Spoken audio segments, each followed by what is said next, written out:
Alright, today I'm going to use this photograph of this image as a reference to practice using some of these alcohol base markers. Like I said, I don't do this a whole lot, so right now I'm just practicing, trying to get better as well. And I went ahead and used this red, number 10, darker shade of red as my base color, because it's like similar to the color that's on this photograph that I'm using as my reference. And I went ahead and I found that going in and, for example, I'm going to go ahead and finish. Usually the brush tip is usually the better one in terms of making the colors blend in.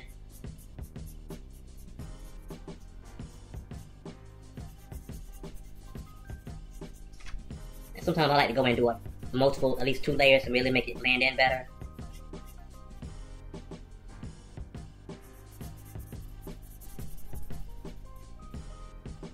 Let me just go back over it one more time.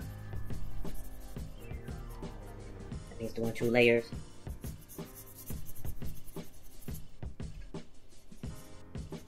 I mean, this right here is not the Copic brand. It's like a more cheaper brand I found at Walmart. Get 13 in a set. But out of the ones I have used, I like this one better because the colors kind of match up more to what I see. It's like only 13 colors, but you can always mix the colors up and get the color you want, so.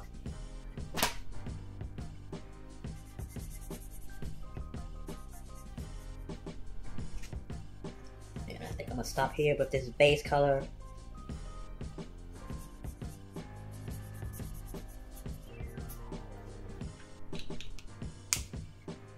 And as you see, you can still see some of the lines to help you out with this. Now I see that we are going to have a darker color near up top up here, so I'm going to come in with a darker shade. I'm going to use brown for this. I don't want to use black. And I see that I'm going to also see the brown underneath the jacket, the shadow.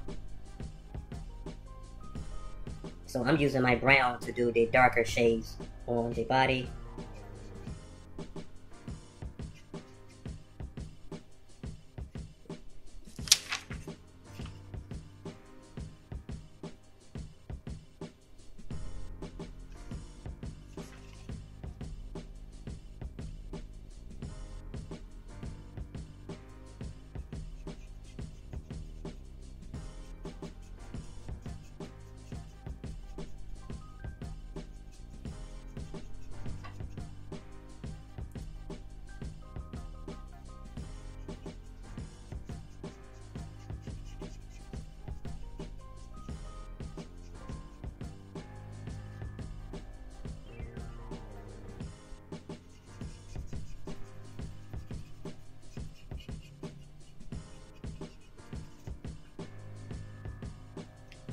And I'm going to go ahead and do this part of the jacket. It's probably more of a black color.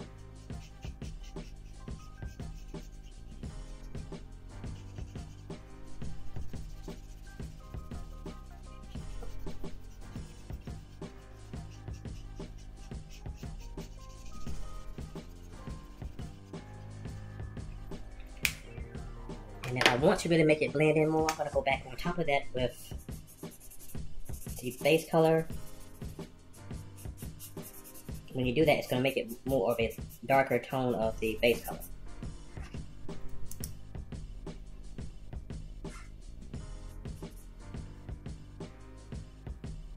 So this is probably the next step. It's like I can go back in here and I can really make it blend in, especially where they are meeting.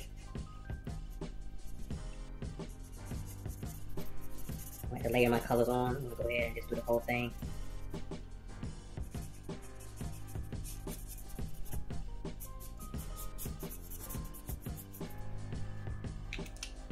And like I said, it's just keep practicing. And I should have did this before, but make sure you have, even though you have the thick mixed media paper and stuff, still have to put paper and stuff underneath it to protect your table and stuff that you're working on. And so in the meantime, I'm gonna go ahead and just take the brown, or whichever color you're gonna use for your dark shade, and just take that and go ahead and try to do everything that needs to be darker all over the whole entire image of that one color.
And like I said, I like to go in and I like to do more than one layer to really make it less streaky and blend in more.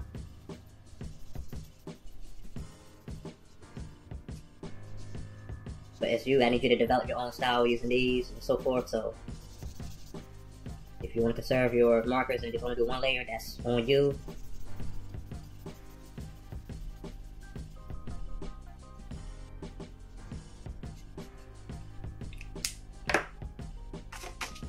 I'm back to my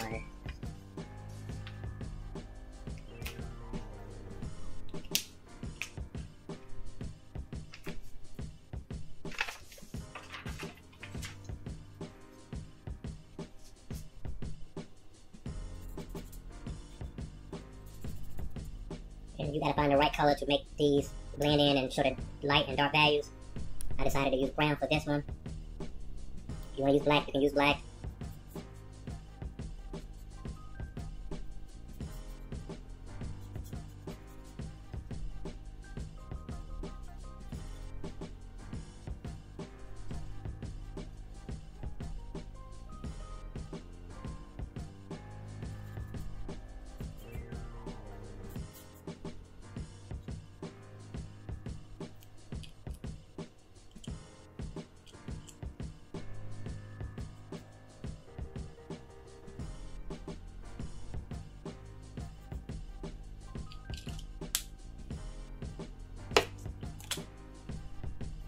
Then we use the base color as a way to really blend this in, making it a little bit lighter, especially where they're meeting.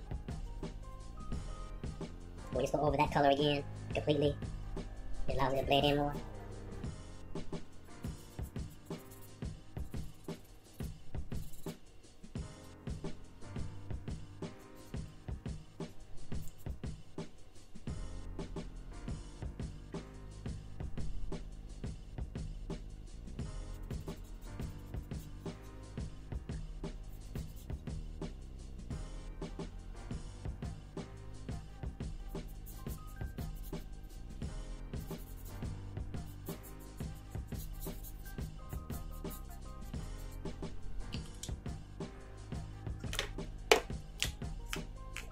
I'm going to go ahead and use this to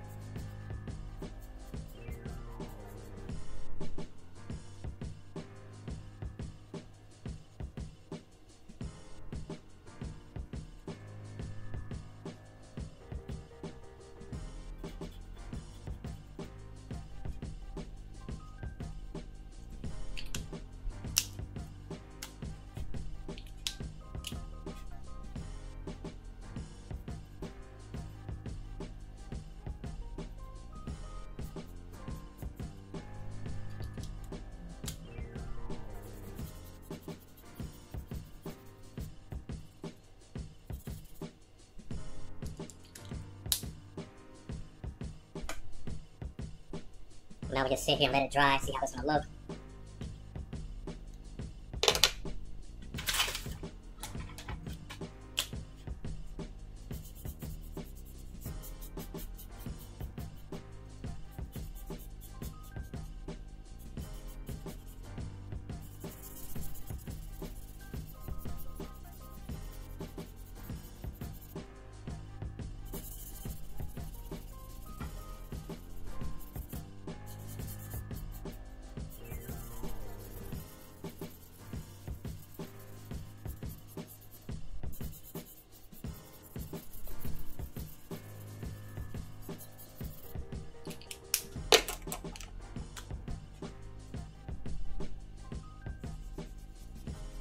Like I said, I like to take my original color and go on top of that color to really make it blend in, to make it look like a darker version of the color. I don't want to have total blackness.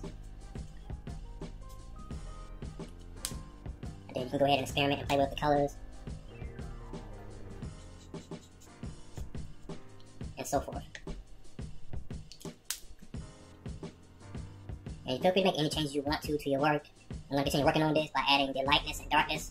I'm going to mainly just do the base color and the dark color for right now.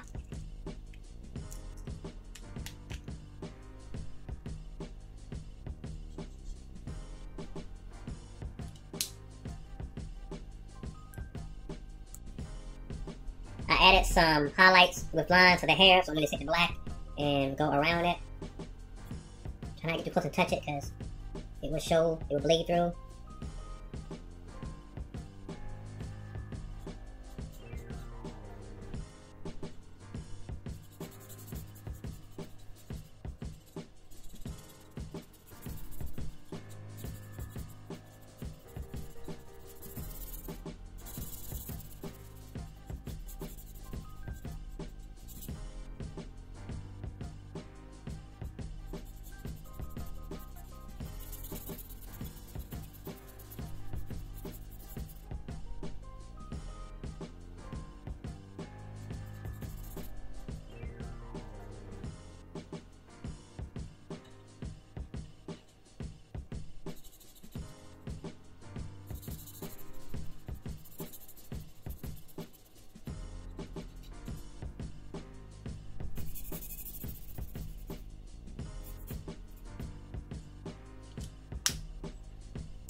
And since I'm a mixed media guy, I realize I have a hard time doing the highlights, and I realized that I did something over the summer, and that was I use a white color pencil to add in the highlights on anything where I want to show the highlights. So I'm looking at this photograph. See, I probably need to put a highlight here, something, then when we get lighter as I go out, making it blend in more, a little bit of lightness on this side. And it's probably better to let these markers be really dry before you do this. See, there's a highlight on this part of the jacket. And then you can also come up here.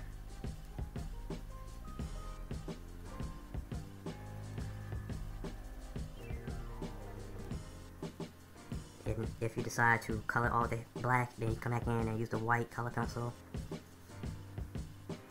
Sorry about that.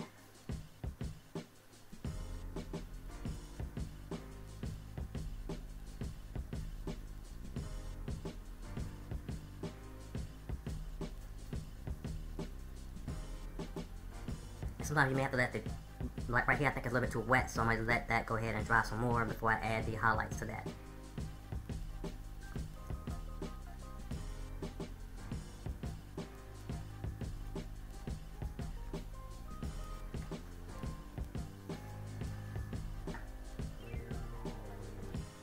So again, I like to use, like I said, my white color pencil to add highlights. I do probably with the dark values and the regular tones, using those, and then I'll probably use a white color pencil to show any highlights. That's if you can't get the colors correct. And like I said, you can keep like layering and stuff to make the colors blend in better. I'll probably get right here to make this look more aligned with this, and so forth, and so forth. So just keep practicing with the alcohol-based markers if you decide to do this with this. If you decide to use this for this assignment, And just keep practicing. That's all I ask. Just keep practicing and watch other videos from other professionals. Some people out there are way better at this media than I am. I'd say take their advice. They know more than I do. And just keep practicing. That's all I want, for you to get better at this media, either with my help or someone else. So just keep practicing. I'm out.